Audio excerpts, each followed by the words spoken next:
Myself Dinesh Patidar and I will discuss last year economics chapter and MP board. ठीक है, मैं last year का MP board का जो पेपर है उसके बारे में डिस्कशन करूँगा आपके साथ में, क्योंकि जो लास्ट ईयर का पेपर आया था वो बिल्कुल हूबहू बेटा उसी टाइप का पेपर हमारे पास में इस साल भी आएगा। ठीक है, क्योंकि 2018 में हमारे पास में जो कोर्सेज़ है उसमें कुछ चेंज हुआ था 2019 में। इस वजह से क्या हुआ कि जो 2018 का पेपर है उसमें से 50% कोर्स ही हमारे पास में कवर अप है। ठीक है, तो जो 2019 का पेपर है वो 100% कवर अप है। ठीक है, यानी कि जैसा पिछले साल का कोर्स था हमारा, वही कोर्स करंट जो हमारा 2019 में 20 में भी वही कोर्स है। ठीक है, तो उससे रिलेटेड जो कुछ क्वेश्चन है ना, जो लास्ट ईयर का पेपर है उसके बारे में हम डिस्कशन करते हैं, ताकि आप एग्ज़ाम के लिए प्रिपेयर हो सको कि क्या क्या क्वेश्चंस किस किस चैप्टर में से किस टाइप के क्वेश्चन आ सकते हैं। ठीक है, जो लास्ट ईयर का पेपर है बेटा उसमें से भी ये मान के चलो कि 20% 30% तो क्वेश्चन आएंगे ही आएंगे। ठीक है, क्योंकि जो लास्ट ईयर का पेपर है उसमें करीबन सारे इंपॉर्टेंट क्वेश्चन कवर अप है। ठीक है, तो वो इंपॉर्टेंट क्वेश्चंस मैं बताऊँ आपको कि कौन कौन से इंपॉर्टेंट क्वेश्चन है जो इस साल भी एग्जाम में आ सकते हैं इसमें से। ठीक है, ऐसा नहीं है कि जो लास्ट ईयर का पेपर है उसमें से कुछ भी इस साल नहीं आएगा। ठीक है, ये मान के चलिए कि 20 से 30% का जो कोर्स है लास्ट ईयर के पेपर में से बिल्कुल आएगा। ठीक है, और कौन से क्वेश्चन ऐसे जो उस चैप्टर के चेंज होकर आएंगे वो भी मैं आपके साथ में डिस्कशन करूंगा। ठीक है, चलिए इसी के साथ में अपन डिस्कशन करते हैं 2019 इकोनॉमिक्स चैप्टर। ठीक है, इकोनॉमिक्स सब्जेक्ट का जो पेपर है उसको डिस्कशन करते हैं 2019 का। ठीक है, चलिए सबसे पहले फर्स्ट है हमारे पास में क्वेश्चन कि हम choice the question correct question के बारे में डिस्कशन करेंगे, और एवरी क्वेश्चन का जो सही आंसर है उसके बारे में हम डिस्कशन करेंगे। ठीक है, चलिए ये आपके लिए बहुत इंपॉर्टेंट रहेगा कि आपको एग्ज़ाम में जाने से पहले इनके सभी के आंसर मालूम हो, क्योंकि हो सकता है कि लास्ट ईयर के पेपर में से ही कुछ क्वेश्चंस इस साल भी पूछ लिए जाते हैं, तो आपको वहाँ से बहुत बड़ी हेल्प मिलेगी। ठीक है, इसके बाद भी मैं एक बात बताना चाहता हूँ आपको कि जो इकोनॉमिक्स के मॉडल पेपर दिए हुए हैं, ठीक है, हमारी पास में मॉडल पेपर अवेलेबल है, वो भी आपको सोल्व करना बहुत ज़रूरी है। ठीक है, उसमें से भी क्वेश्चन एग्जाम में आते हैं। मैंने लास्ट ईयर में भी सोल्व करवाया क्लास में। ठीक है, क्योंकि इन्हीं में से कुछ क्वेश्चन एग्जाम में आए हैं। ठीक है, यानी कि ये मान के चलो कि जो मॉडल पेपर है वो एक तरीके से अपने पास में लास्ट ईयर पेपर जैसे ही सोल्व करना है उनको। ठीक है, कि ये भी एग्जाम में आए हुए क्वेश्चन। ठीक, चलिए हम सबसे पहले डिस्कशन करते हैं choice the correct option. First है हमारे पास में मैक्रो इकोनॉमिक स्टडी। ठीक है, सबसे पहला क्वेश्चन क्या है, मैक्रो इकोनॉमिक। ठीक है, मैक्रो किसको बिलोंग करता है बेटा, जिसमें हम पूरी कंट्री की स्टडी करते हैं इकोनॉमी की। ठीक है, पूरी कंट्री की स्टडी करते हैं, वो क्या होता है, मैक्रो। और माइक्रो इकोनॉमिक क्या होता है, जिसमें हम सिर्फ किसी एक इंडिविजुअल कंपनी या इंडिविजुअल फर्म या बिजनेस या इंडस्ट्रीज के बारे में क्या करते हैं, एनालिसिस करते हैं, उसे क्या बोलते हैं, माइक्रो इकोनॉमिक्स। ठीक है, तो मैक्रो में हम पूरी इंडिया की स्टडी करते हैं। तो बताइए क्या मैक्रो इकोनॉमिक्स किससे रिलेट करेगी, इंडिविजुअल इकोनॉमिक यूनिट से करेगी, एग्रीगेटिव से करेगी, इंडिविजुअल यूनिट एग्रीगेटिव बोथ, या फिर बर्निंग प्रॉब्लम। ठीक है, तो इसमें देखिए बेटा हम क्या बात कर रहे हैं, मैक्रो मतलब पूरी कंट्री की एग्रीगेट इनकम या एग्रीगेट डिमांड, मतलब पूरी कंट्री की डिमांड क्या की जाती है, यहाँ देखी जाती है कि हर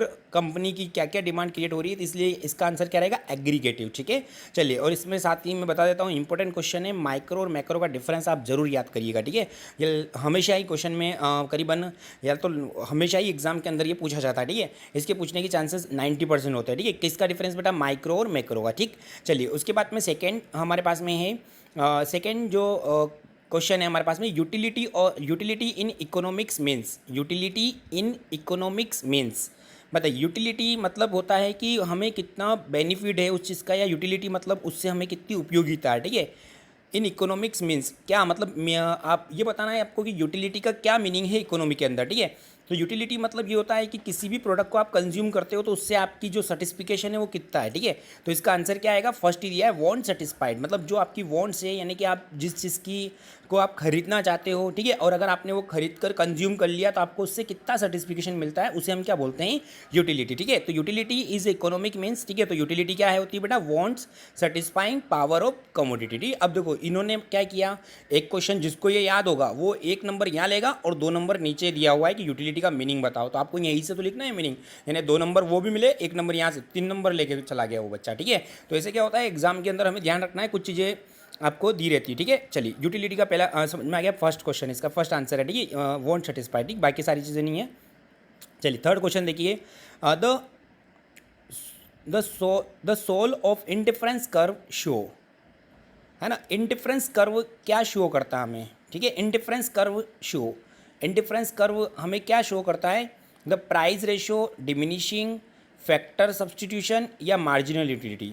ठीक है, किस चीज़ के बारे में वो हमें यहाँ पर स्लोप किस टाइप का होता है, इंडिफरेंस कर्व का जो स्लोप होता है वो कैसा होता है, डिमिनिशिंग होता है, ठीक है। डिमिनिशिंग मतलब वो लेफ्ट टू राइट के साइड में क्या होता है बेटा, नीचे की ओर आता है, ठीक है। तो इसे क्या कहते हैं हम, डिमिनिशिंग स्लोप होता है, ठीक है।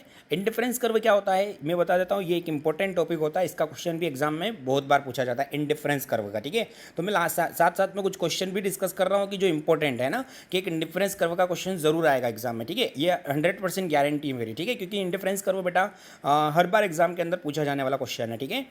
चलिए इसके बाद में कहीं ना कहीं और क्वेश्चन आ जाएगा, चाहे वो एक नंबर का फिलिंग द ब्लैंक्स आ गया हो, या फिर वो 4 नंबर का क्वेश्चन आ जाएगा, ठीक है, 3 नंबर का क्वेश्चन आ जाएगा, पर इंडिफरेंस कर्व भी एक इंपॉर्टेंट टॉपिक होता है, ठीक है। इंडिफरेंस कर्व क्या होता है, दो कॉमोडिटीज़ के बीच में जो कॉम्बिनेशंस होते हैं वो हम क्या करते हैं, चेक करते हैं, ताकि हमें ज़्यादा से ज़्यादा बेनिफिट मिल सके, ठीक है। यानी कि हमारे पास में एक लिमिटेड रिसोर्सेज होते हैं, उनको दो कॉमोडिटी के उसके ऊपर क्या करना होता है, हमें खर्च करना होता है, ठीक है। उसी को क्या बोलते हैं, उनके जो कॉम्बिनेशन बनते हैं उनको क्या बोलते हैं, इंडिफरेंस कर्व, ठीक है। एक इंडिफरेंस मैप होता है, मैप क्या होता है, जहाँ पे एक से ज़्यादा इंडिफरेंस कर्व बनाए जाते हैं उसे क्या बोलते हैं, इंडिफरेंस मैप बोलते हैं, ठीक है। तो ये भी एक नंबर में क्वेश्चन आ सकता है कि इंडिफरेंस मैप क्या होता है। इंडिफरेंस मैप के अंदर आप देखोगे बुक के अंदर तो इंडिफरेंस कर्व आपको बने हुए दिखेंगे, ठीक है, जहाँ पे एक से ज़्यादा इंडिफरेंस कर्व भी बना रखे हैं, ठीक है, वो चीज़ देखना। चलिए उसके बाद में उसे इंडिफरेंस मैप बोलते हैं हम। चलिए नेक्स्ट देखिए, increase in the price of petrol will be car demand curve इन, ठीक है। अगर प्राइस बढ़ेगी पेट्रोल की, ठीक है, तो पेट्रोल की प्राइस बढ़ेगी तो कार पर क्या इफेक्ट होगा, उस कार की डिमांड पर क्या इफेक्ट होगा, है ना। तो देखिए अगर पेट्रोल की प्राइस बढ़ेगी तो लोग जनरली बेटा कार को कम खरीदेंगे, ठीक है। तो इन्वर्स रिलेशन होगा, इसलिए इसके अंदर लिखना बेटा लेफ्ट वर्ड शिफ्ट होगा, ठीक है। सी आंसर इसका, राइट वर्ड शिफ्ट होगा नहीं, अपवर्ड शिफ्ट होगा नहीं, ठीक है, अपवर्ड मूवमेंट नहीं होगा, लेफ्ट वर्ड मूवमेंट होगा, ठीक है। तो लेफ्ट वर्ड यानी अंदर की तरफ आएगा ये, ठीक है, क्योंकि इससे क्या होगा, कार की डिमांड कम होगी, ठीक। चलिए उसके बाद यार there are large number of buyer and seller in, there are large number of buyer and seller in, कौन से मार्केट के अंदर बायर और सेलर सबसे लार्ज होते हैं, ठीक है। There are large number buyer, ठीक है। तो परफेक्ट कंपटीशन, हाँ परफेक्ट में तो बिल्कुल होते हैं बेटा, परफेक्ट कंपटीशन ओनली, पर इसमें बोला परफेक्ट कंपटीशन ओनली, मतलब यहाँ पे आके रुक गए कि सिर्फ एक ही में होते हैं क्या बायर और सेलर, नहीं, मोनोपोलिस्टिक कंपटीशन में भी लार्ज होते हैं बेटा, ठीक है। तो अपन इसमें बहुत आंसर लगाएंगे, ठीक है, बहुत ए एंड बी, ठीक है। परफेक्ट में तो होते हैं, ऑब्वियसली बात है कि परफेक्ट में तो बहुत ज़्यादा होते हैं। अगर वो ऐसे बोल देता perfect competition and monopolistic competition और फिर बोलता बहुत, ठीक है, तो अपन यहाँ पे कंफ्यूज में जाते हैं, इसलिए ना ओनली ओनली वर्ड पे लिखा है। तो अपन यहाँ से बोल सकते हैं बेटा कि बोथ के अंदर क्या होते हैं, ज़्यादा होते हैं, ठीक है, large number of buyer seller. मैंने आपके सामने एक मार्केटिंग चैप्टर का भी वीडियो अपलोड कर रखा है, तो आप उसमें भी चेक कर सकते हो कि जो क्वेश्चन है हमारे पास में मार्केटिंग चैप्टर का जो रिवीजन करना चाहता है वहाँ से रिवीजन कर सकता है कि क्या होता है परफेक्ट कंपटीशन, क्या होता है मोनोपोलिस्टिक कंपटीशन, क्या होता है, ठीक है, ओलिगोपोली मार्केट क्या होता है, ठीक है, इसके बारे में। ओलिगोपोली का क्वेश्चन इसी साल में आया 2019 में, ठीक है। तो ये पक्का है कि ओलिगोपोली छोड़ देना, ओलिगोपोली को छोड़कर परफेक्ट कंपटीशन या मोनोपोलिस्टिक या मोनोपोली मार्केट पर एक क्वेश्चन जरूर आएगा, ठीक है। चलिए नेक्स्ट बेटा, इसके बाद में इसका आंसर क्या हुआ, सी, बोथ ए एंड बी, ठीक। चलिए इसके बाद में हम फिलिंग द ब्लैंक्स के बारे में बात करते हैं। चलिए फिलिंग द ब्लैंक्स में पहला देखिए, basically utility are of type, basically कितने टाइप की यूटिलिटी होती है बेटा, यूटिलिटी के टाइप्स पूछे गए, ठीक है। तो यूटिलिटी कितने टाइप्स की होती है, 3 टाइप्स की। कौन कौन सी यूटिलिटी होती है डिस्कस कर लेते हैं, क्योंकि 3 टाइप तो बोल दिए बोलने में, ठीक है। एक तो होती है बेटा टोटल यूटिलिटी, है ना, एक एवरेज यूटिलिटी और एक मार्जिनल यूटिलिटी, ठीक है। तो 3 यूटिलिटी होती है। टोटल यूटिलिटी मतलब जैसे मान लीजिए कोई भी प्रोडक्ट है, यूटिलिटी का मतलब अभी अपन ने सीखा कि जो पावर सेटिस्फाइड करती है, जो वांट्स को सेटिस्फाइड करती है ना, हमारी जो आवश्यकता है उसको पूरा करती है। अगर हम कोई प्रोडक्ट कंज्यूम करते हैं तो उसको हमारा जो सर्टिफिकेशन मिलता है उसको क्या बोलते हैं, यूटिलिटी। तो टोटल यूटिलिटी का मतलब क्या हुआ कि जैसे मान लीजिए मैंने 4 रोटी कंज्यूम करी, तो पहली रोटी से मुझे कितनी यूटिलिटी मिली, सेकंड रोटी से कितनी यूटिलिटी मिली, थर्ड रोटी से कितनी मिली, फोर्थ से कितनी मिली, जो जितनी टोटल यूटिलिटी मुझे रिसीव हुई है उसे हम क्या बोलते हैं, टोटल यूटिलिटी, ठीक है। और एवरेज क्या होगी उसको हम क्या करेंगे, जैसे पहली रोटी से जो मुझे यूटिलिटी मिली वो मान लीजिए 10 रुपीज़ की मिली, सेकंड से मुझे 8 रुपीज़ की मिली, थर्ड से मुझे 5 रुपीज़ की मिली, ठीक है। टोटल मैंने कर ली, और टोटल करने के बाद में मुझे 4 रोटी खाई है, तो 4 रोटी से क्या किया मैंने, उसको डिवाइड कर दिया, ठीक है। तो वो क्या हो गई मेरी एवरेज, ठीक है। तो एवरेज यूटिलिटी।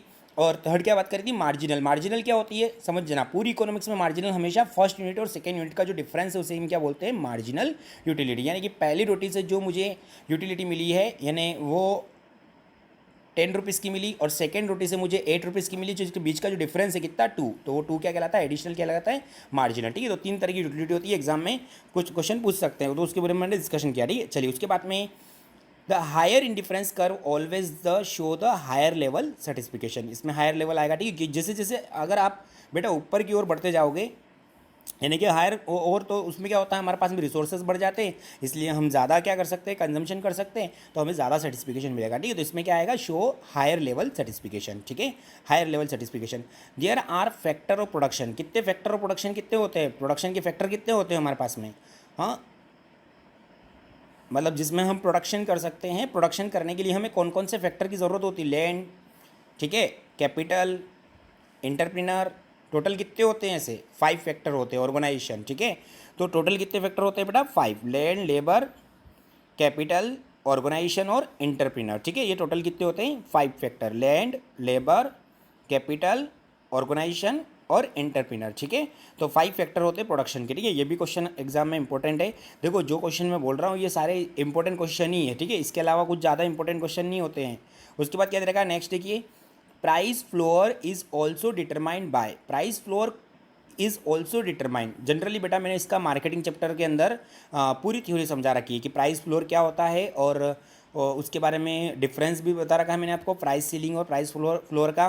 ठीक है, तो वो भी आप वहाँ पर चेक कर सकते हो। ठीक है, जो मैंने वीडियो अपलोड कर रखा है उसमें आपको पूरी वॉइस अच्छे से आएगी, आप वॉइस चेक कर सकते हो। क्योंकि देखिए रीडिंग तो बुक में, आपके पास में भी बुक अवेलेबल है, तो आपको उसकी स्क्रीन पे देखने की कोई ज़रूरत नहीं, आपको वॉइस की रिक्वायरमेंट है, वो मैंने पूरी कर रखी उस बुक में। ठीक है, तो आप उससे वॉइस सुन लेना। ठीक है, कोई वीडियो इतनी क्वालिटी का हो उससे मतलब नहीं, मतलब उस चीज़ से होता है कि हमें समझ में कितना आ रहा है। ठीक है, price floor is a determined by, price floor क्या होता है बेटा, है ना, कि जो जनरली एग्रीकल्चर पर्सन होते हैं उनके लिए ये प्राइस होता है।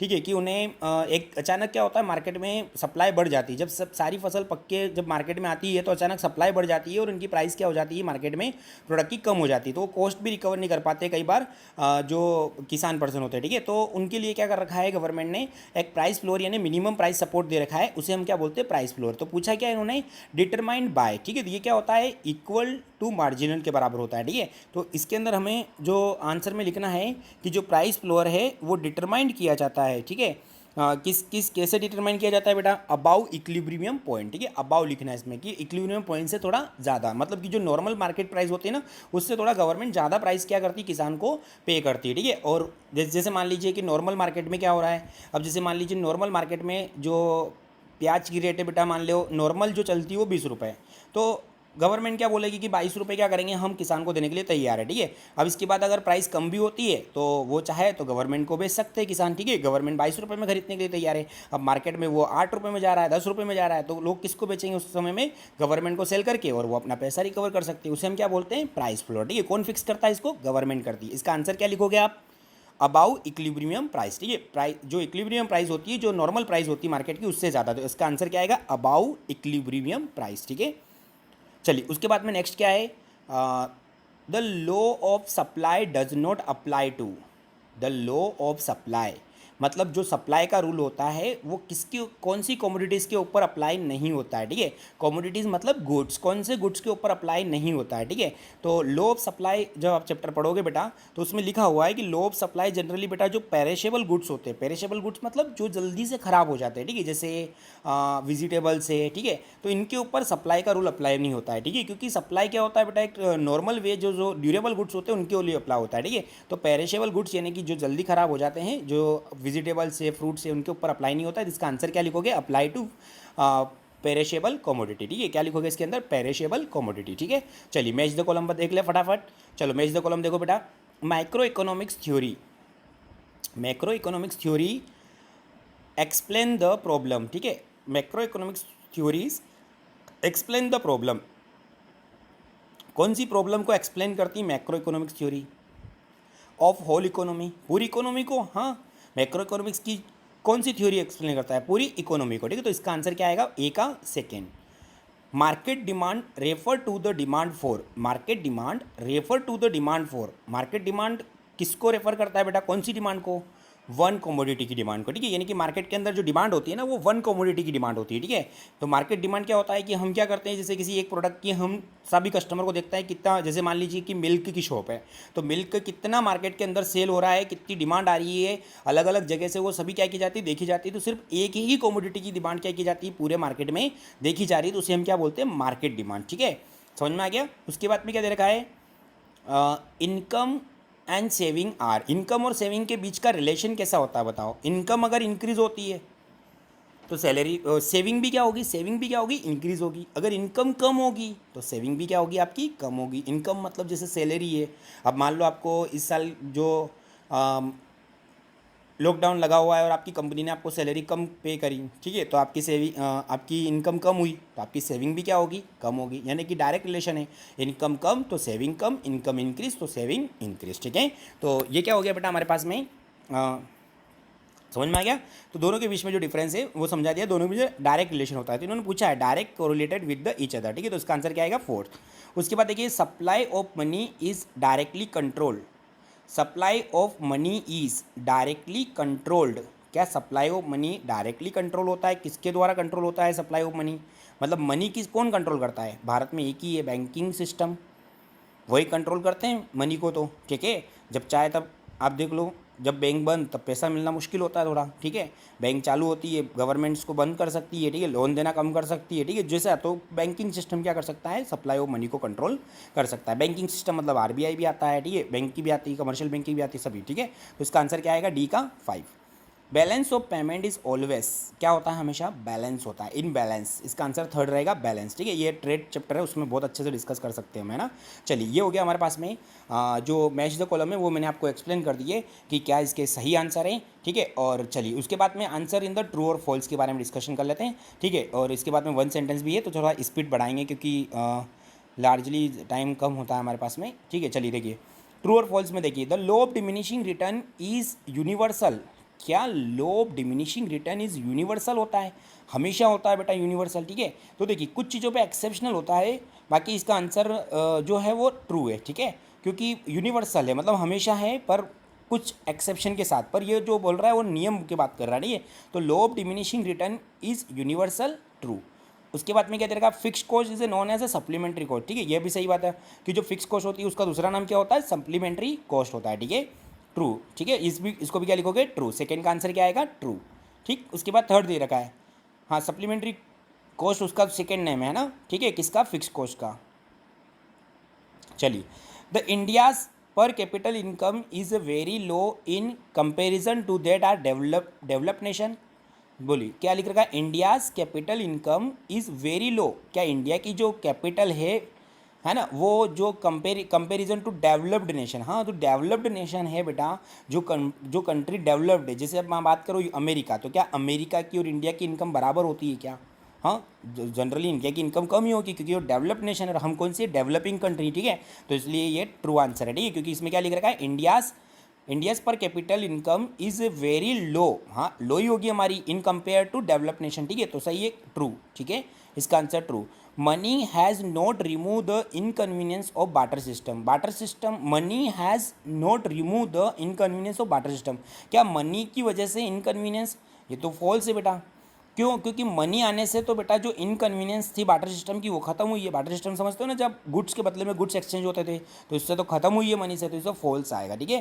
तो transfer of value of primary function of money, नहीं ये भी फॉल्स है, क्यों बेटा, क्योंकि प्राइमरी फंक्शन क्या होता है, एक्सचेंज करना, ठीक है, गुड्स को मनी के फॉर्म में एक्सचेंज करना, वो कुछ प्राइमरी फंक्शन है, ठीक है। तो ये तो ट्रांसफर ऑफ वैल्यू ये सेकेंडरी में आता है, इसलिए इसे क्या बोलेंगे हम, फॉल्स, ठीक है। तो लास्ट के फॉल्स है बेटा, ऊपर के ट्रू है, तो याद रखिएगा आप ट्रू फॉल्स के बारे में डिस्कशन किया। चलिए लास्ट हम क्वेश्चन डिस्कस कर रहे हैं, क्या answer the following question in one word, ठीक है, वन वर्ड के बारे में डिस्कशन करते हैं, क्या क्या वन वर्ड, चलो फटाफट। In which year the RBI is stabilize, तो लिखोगे इसका आंसर क्या है, देखिए जनरली बेटा जो दूसरी बुक में दिया हुआ है वो 1934 भी है, ठीक है, पर हमारी बुक के अनुसार 1949, ठीक है, तो अपने को आंसर क्या लिखना है, 1949, ठीक है, क्योंकि एमपी बोर्ड में यही दिया हुआ है आपके आंसर में, तो 1949 ही उनकी एग्जाम की आंसर शीट में भी छपेगा, ठीक है, तो 1949। वैसे जनरली बेटा आरबीआई का जो स्टेबलाइज्ड हुआ था वो हुआ था 1934, बुक में भी अच्छे से पढ़ोगे तो समझ में आएगा, क्योंकि ये एक्ट बना था 1934 में, ठीक है, और 1949 में आरबीआई का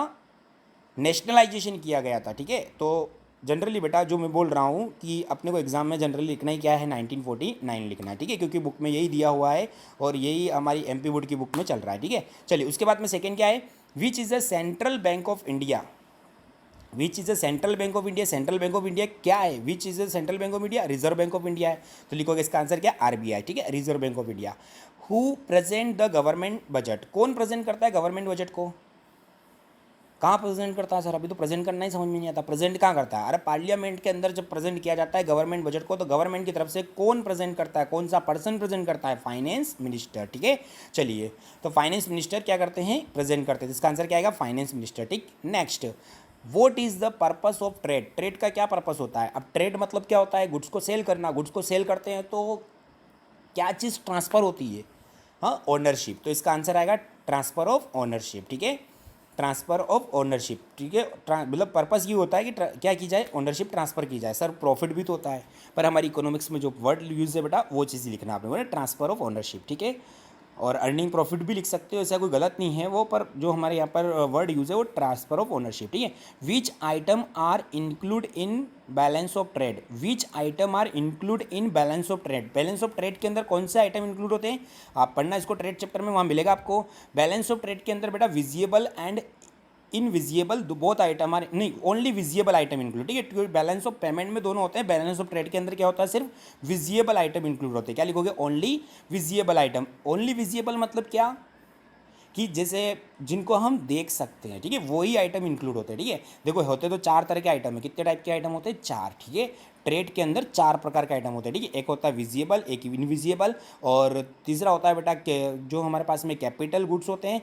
और जो कैपिटल गुड्स मतलब जो कभी कभी हम ट्रांजेक्शन करते हैं वो वाले गुड्स, ठीक है। और उसके बाद में होता है बेटा यूनिट्रल ट्रांजेक्शन, ठीक है। यूनिट्रल मतलब जो सिंगल साइडेड ट्रांजेक्शन होता है, ठीक है, उसी क्या बोला जाता है? यूनिट्रल ट्रांसफर, ठीक है। यूनिट्रल ट्रांसफर भी शामिल होता है। यूनिट्रल ट्रांसफर मतलब ये कि जैसे यहाँ से हमने यूएसए को अगर कोई गिफ्ट दिया तो वो क्या है? यूनिट्रल। गिफ्ट मतलब क्या? Single side transfer.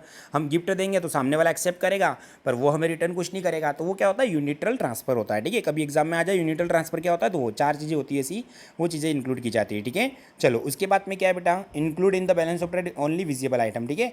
चलिए, ये हो गया हमारे पास में। अभी अब देखो बेटा, इसके बाद जो क्वेश्चन है ना, ये बहुत ईजी क्वेश्चन है, ठीक है। हर चीज़ें आपको एक्सप्लेन है, आप इन सभी के मीनिंग या अच्छे से याद करके जाना, ठीक है।